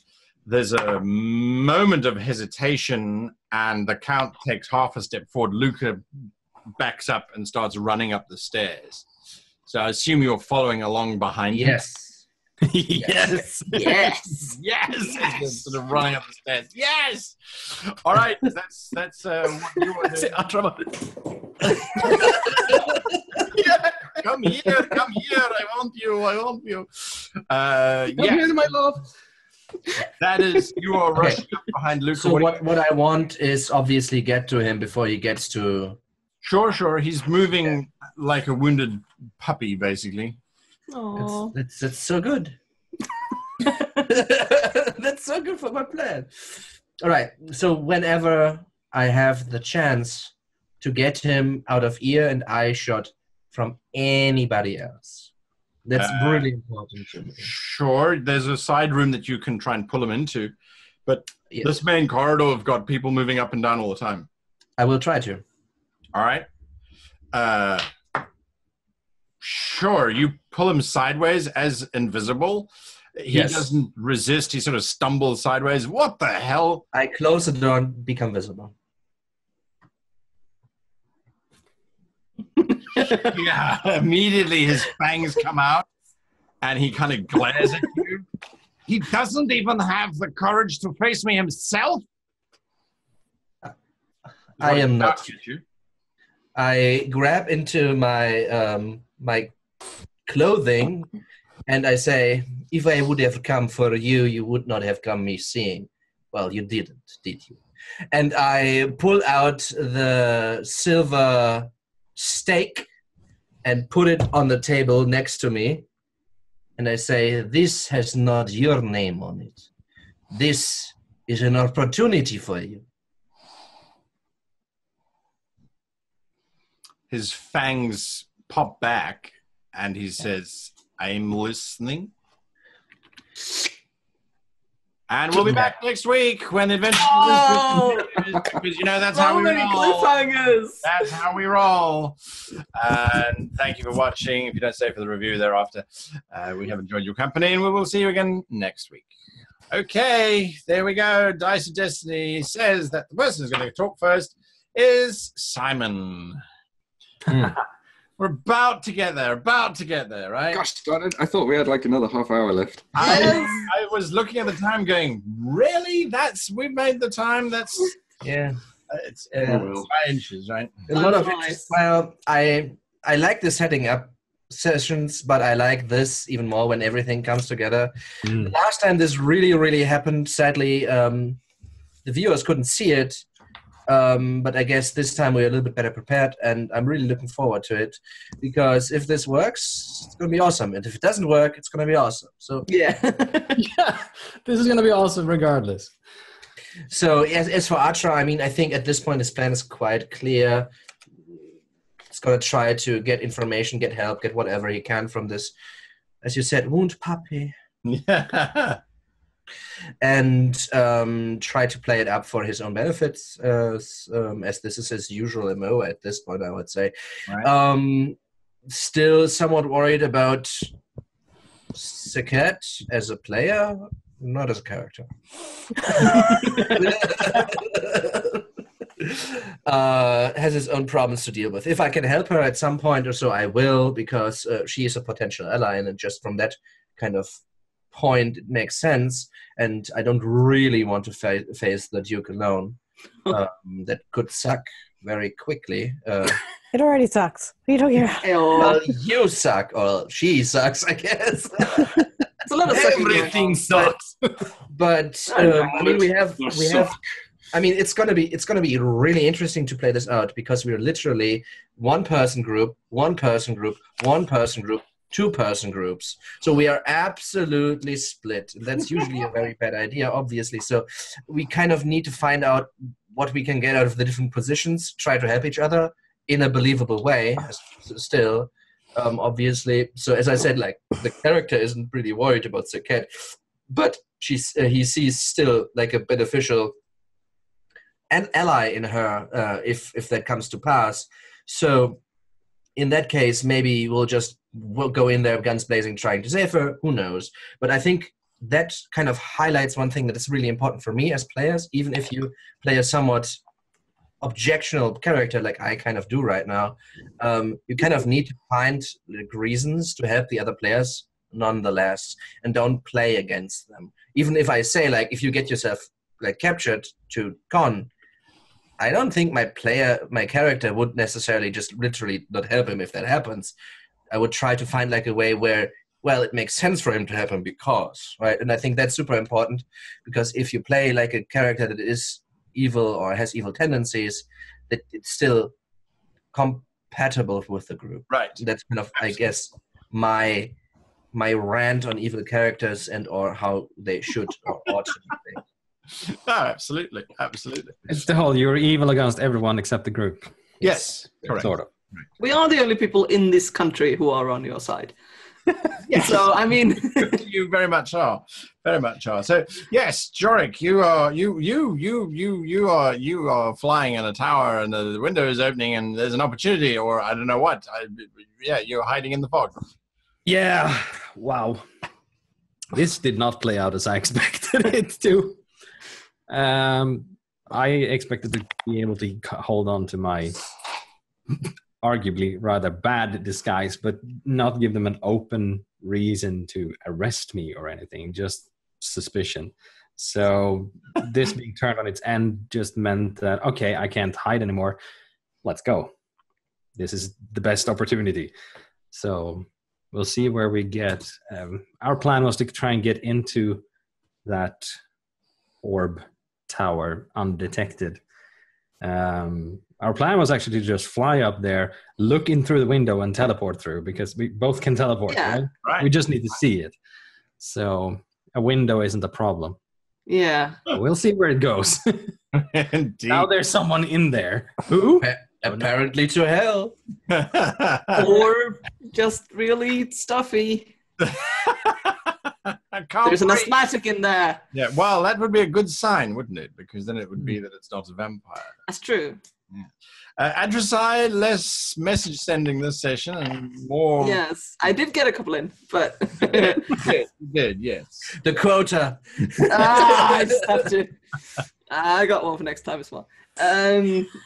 Honestly, everybody was just absolutely on their toes this session. Everybody was just at their best. It was so much fun. Just like Con running around, becoming this like possibly like awakening something in him right now. Like maybe you should become a terrorist. Like full time. I'm quite good at this. Yeah, he's enjoying himself. Yeah. I'm an agent of chaos myself. And like Jorek's emotional like reunion with his sister that had to be cut short so quickly, and like Sekhet is just in the middle of this enemy land and like playing everybody and just getting what she wants. Like, no, I want to go outside and shop. I want to go do this. I want to do this. And just like getting everybody along with it, and it's just fantastic. And Asher running around like being just this guerrilla force that just makes things happen on the edges. And it's great. And like I'm getting to be loud and weird and cast lots of magic, and I'm just and Guy, you playing these people as like they're not incompetent. Like there is like Sasha's obviously like bit of a sponge.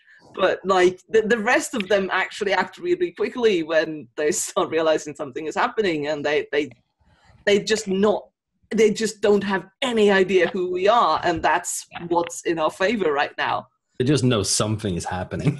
Something is happening, and they're sort of acting on the information they have, which isn't like that we are like a highly magical fucking strike force. That is just Allegedly. I just got it in the neck, literally. Yeah. Yes. I was looking forward to so much next week. It's going to be hard to wait.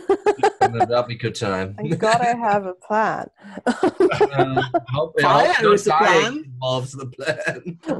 Con, the bringer of chaos, the spreader of evil and dissent, the scourge of Sasha. I guess, in a way, Con is finding a new alignment. I almost want to talk about this in terms of alignment, even though we often complain about it. In that... Good guidelines. Yeah, they're guidelines. I mean, I'm not sure there is an alignment out of the book that covers what Con is becoming. Other than to say probably not evil. But yeah, Con is seeing this world and engaging in a world where the evils that are the real threats are lawful. They're ordered, they have agendas, they have hierarchies, they have structures and organizations and And the best way to counter that might be to throw in some chaos. Blow shit up, so confusion and lies, and so that your minions are running in circles and they don't really know what's going on. So counter all these organized authoritarian evils that I'm facing with chaos. Right. So there is a plan of sorts, but I'm prepared for the plan to fall apart. But that's just more chaos, right? I don't like chaos on our side. It's worked for us so far. Well, absolutely. So I think it was a lot of fun. If anyone has ever read any Tom Sharp novels, you'll know exactly where this entire adventure's come from. Yes, he was a South African author who got exiled to the UK and then wrote these catastrophic comedies, called catastrophic comedies because what can go wrong does not go wrong because something worse goes wrong, which I think pretty much sums up what's been happening here. I think isn't that D&D? Yes, well, pretty much actually. But I think that's the thing here is that you guys are spreading so much disinformation in so many different directions that when you sit and think, what would the NPCs do? There is just absolute pandemonium going on. And the fact that the key witness was present whilst an attack was being committed by a third party. It's one thing for a police officer, or at least for Sasha, to try and keep track of 2 agents. But the fact that there's a third agent is a major issue. So that was just too much for his little mind to... I saved his life. He should be grateful. Yeah. He doesn't know that yet. And currently he believes that Lubov was a message for him that the Sejet know.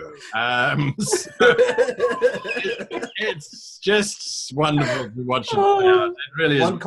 One comment on that. If I'm, as a dungeon master, in a similar situation that you find yourself in, I have the most fun. Like, to have the kind of world interactively react to players that kind of play with the world, as we did this session specifically, is hilarious and fun. It really is. It really is. Because obviously I know what my NPC's plans are, and then these things happen, and it's like, that doesn't, oh my, anyway.